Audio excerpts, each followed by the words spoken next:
Hey, this is Craig Ford, Mayor of Gadsden. We're having a community conversation today with American Red Cross.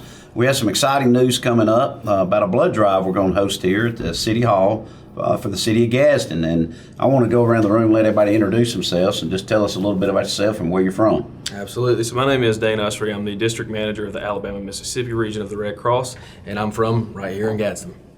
Well, I'm Shatina Nwosu, and I'm the sickle cell account manager. I am currently in Birmingham, but I cover the whole state of Alabama.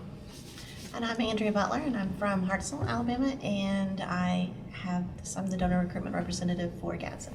Good deal. So we were just talking a little bit before we went live on cameras, but yeah, y'all, we're talking about how American Red Cross used to have an office here in Gadsden, and now we're covered out of Birmingham, but we still have a representative here in Gadsden. Is that correct? That's correct. Yeah, we have multiple different branches at the Red Cross. So we have disaster and blood fundraising, so on and so forth. We've got representatives that live in Gadsden. Myself, there's another gentleman, but we are dispatched out of Birmingham. Okay. So I know we're having a blood drive. What percentage is the blood donor part of Red Cross? I mean, how important is that? I know American Red Cross does a lot of things, but then y'all come do blood drives, and then you do recovery, and then you help people in time of need. But how important is the blood drive? Honestly, it's hard to say the importance. It's invaluable because, and I'm going to steal a line from you here, but you can't go to Walmart and buy it. You can't get on Amazon and buy blood. They can't make it. The only way to get blood is through the generosity of a volunteer donor, and the only way for that to happen is for somebody to come out of the goodness of their heart and to donate blood so somebody can have it. So I like invaluable. I thought that's a pretty good way to put it. But so I'm still in the National Guard, and they make us give blood every so often, and you know, you kind of just get used to it. But it's also, I believe it's healthy for you to give blood. Do y'all know anything about any of that, about the health factors of it? Yeah, you know, I kind of think of it like changing the oil in your car a little bit. Yeah.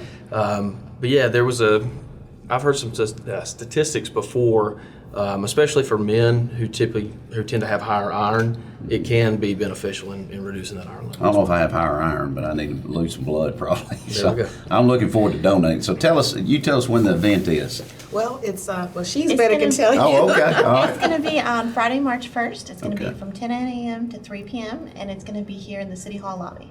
So in the City Hall lobby, okay. And can anybody give, or just employees? You have to be at least 16 years Okay. or older. If you're only 16, you'll have to bring a parent or guardian with you so you can have a consent form signed. Okay. If you're 17 or older, then the only thing you need is your ID. So make sure to bring a photo ID with you and make sure you feel healthy and well that day. And then it's open to the public, and we're hoping to get as many people as we can. So after you give blood, somebody asked me this morning. Said, do I have to go home and go to sleep? I said, no, but I'll let y'all answer that, you know. No, so the only thing that you would have to do is take it a little bit easier that day, especially if it's your first time, because your body's not used to giving blood. If you're a regular donor and you donate all the time, then you don't normally feel any effects at all. But we say that you maybe don't exercise afterwards that night. Make sure you don't skip any meals. Make sure you stay hydrated. So when you give blood, is it a pint? Is that Yes, what sir. you're giving? Yes. So how many pints of blood do you have in you? I'm just asking that. I'm just curious. So it depends really on the size of the individual. For someone like you or I, maybe 9-10 pints. A smaller female, maybe around 8. But usually we say average is about 8. And then you regenerate the blood that you give, correct? Correct. Within Yeah. 24 hours. Within 24 hours. That's amazing. That's kind of neat how that It happens. is. Yeah. So how many slots do we have available, or? We have right now we have 62 spots available Okay. to make appointments. If we see a huge need, we've got some staff on standby we can add some more spots. Okay, and I'm signed up, so we told our office staff to sign up too, so kind of voluntold. So we're excited about doing it, but we're excited to participate. And is there a blood shortage going on right now, or something? I read something about that. So we had launched what's called an appeal to the public, where going through the winter months, we always see a little bit of a struggle. You know, you run into flu season, the weather's not great, honestly, people just don't want to get out. Fortunately, we did end that actually last Friday, so we're no longer under what we call an appeal, an emergency shortage. That being said, honestly, it's always an emergency when someone needs it. Yeah. So. How long does a pint of blood last when you give it? So it's good for up to 42 days. Okay. So when you donate, if it's not used immediately, it can be put on the shelves and saved for a patient later on. Oh, it can be. Okay, Yes, good sir. deal. So, unfortunately, I've had a lot of surgeries.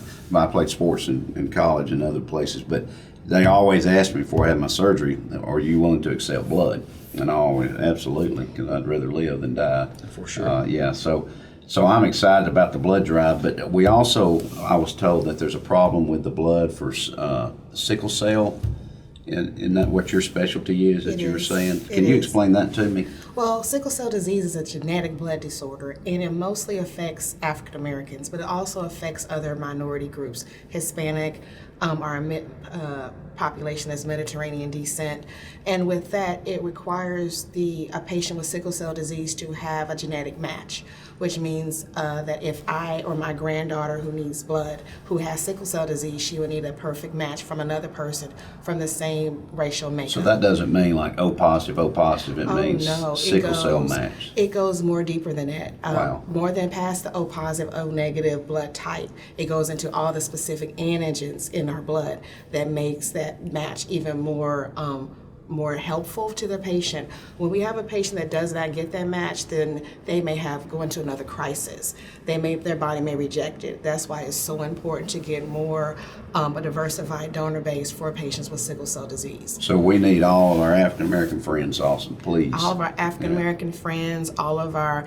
Latino community, anyone, we need everyone. All blood types are needed, but specifically for sickle cell patients, that genetic match makes So I such a imagine big that difference. would always be kind of like you said, what do you call that? Not emergency, but Invaluable? Invaluable. Invaluable, Yeah. most definitely. Yeah. Yes, okay. sir.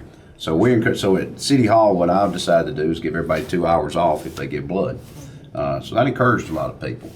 So we're hoping, and also you get free cookies and free juice. I'm juice, sure you're yes. offering Oh, yeah. that too. Yeah, we definitely have that. So we're excited about that. But I'm excited about it. It's something that I think as a city government we should always do. I think we should encourage our employees to do it, and I think we should always show everyone that there's nothing dangerous about it.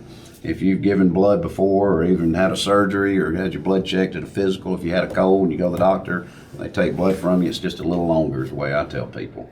And you get to lay back and get to eat and talk to people. So I'm excited about it. But so give me the date and the time one more time. It's Friday, March 1st. It's going to be from 10 a.m. to 3 p.m. Okay, and daylight savings time doesn't happen till the next weekend, right? Okay, sure. Yeah, so that's my National Guard weekend drill, so I want to make sure of Okay. that. But I want everybody to know that Friday, Okay. March 1st, and Yes. there's nothing to do with daylight savings time. But if they want to make an appointment, they can go to redcrossblood.org and put in the zip code, and they'll be able to make an appointment here for the City Hall. Okay, is that your next available time in Gadsden to do it? Is it City Hall? We're going to be at the mall before then. Okay, so you can pick either location, but yeah, okay. But cool. preferably this one. I was That's trying right, not to that's promote right. a different drive. We won't win the trophy. I don't know what it is, but we want to There get we it. go. Yeah. Well, and if I can say one more thing too, if that's Yeah. okay, we really do need the help of the community, specifically for this drive, for the one at the mall, because the Red Cross is the primary supplier for both Gadsden hospitals. So we supply Gadsden Regional, we supply Riverview, and there's no way to do that without community support. So I really, really want to urge the community to come out and help us with this, because it is a community effort to make sure that our patients get the blood that they need. I like that. Let's Gadsden, let's help Gadsden. So I Yes, love sir. that. So listen, I want to tell y'all thank y'all so much. And Ruth Moffitt, who works in the mayor's office, and she has done an excellent job putting this. She needs to be a cheerleader. absolutely. Because she's all about this blood drive, got me excited about it, and then got me excited about telling people, and she's telling people. So, and I want people to know, if you don't have to be a city employee. We would encourage you to come by and use fellowship with us while we're in the lobby and talk to us, and please help us give blood to American Red Cross to help save other people's lives. So anything else y'all like to say? Just give blood. Give blood. Just give blood. Give blood. I like that. Give blood. Give blood. Just want to say, as a person who's received blood, to thank you to all the people that have donated blood in the past. And it's a great reward to know that you're helping out, saving a patient in the hospital. think that's great, And that yeah. you're giving their family more time. So we have a couple employees that can't give blood, so they have volunteered their time to come and help and encourage others to give blood, and so I mean I that's just as important as the others. So because they're rallying up the troops. So, but thank y'all very much, and this is Craig Ford with a community conversation with American Red Cross. Thank you.